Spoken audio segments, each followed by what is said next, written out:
The AH-64 Apache attack helicopter is a combat helicopter from the United States that functions as a ground attack helicopter to attack enemy defense bases, especially to destroy tanks on the battlefield, so it is also dubbed a tank destroyer.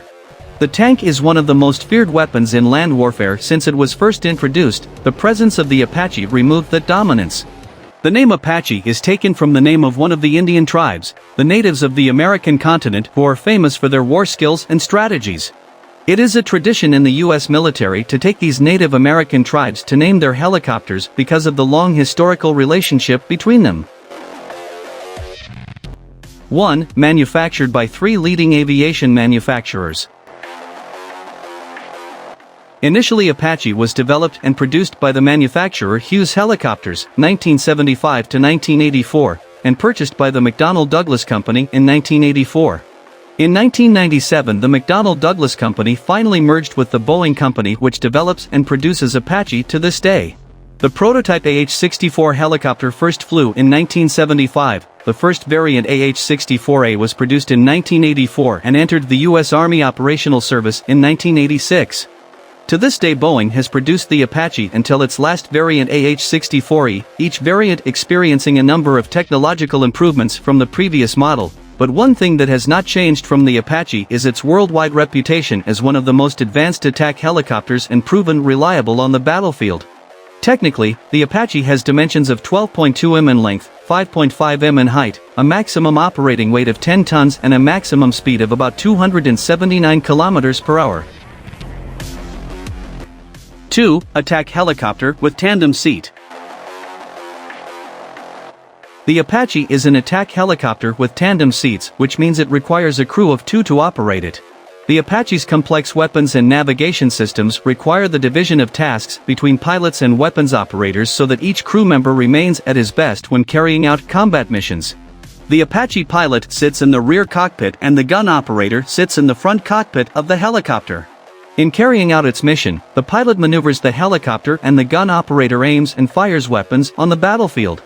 Both the front and rear cockpits are capable of controlling both flight and weaponry when the pilot or weapons operator needs to take full control of the helicopter. 3. Has been tested in the real battlefield. Until now, Apache has completed more than 4 million flight hours, with about 1.3 million flight hours completed in combat missions. The Apache was first used in combat in 1989 in the U.S. military action in Panama. The Apache's further significant role occurred in 1991 when multinational forces led by the U.S. and its allies carried out a military operation called Operation Desert Storm to expel Iraq from the occupied Kuwaiti territory.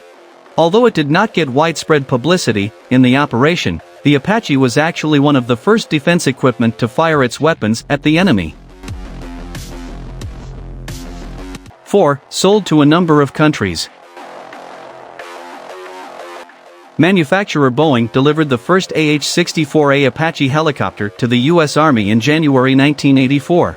Since then, the U.S. Army and other countries have received a total of more than 2,200 Apache attack helicopters in various variants. A number of countries in the world are Apache operators, including United States, Egypt, Greece, India, Indonesia, Israel, Japan, South Korea, Kuwait, Netherlands, Saudi Arabia, Singapore, United Arab Emirates, and United Kingdom. This proves that Apache is considered capable of responding to the challenges of an increasingly complex defense world today.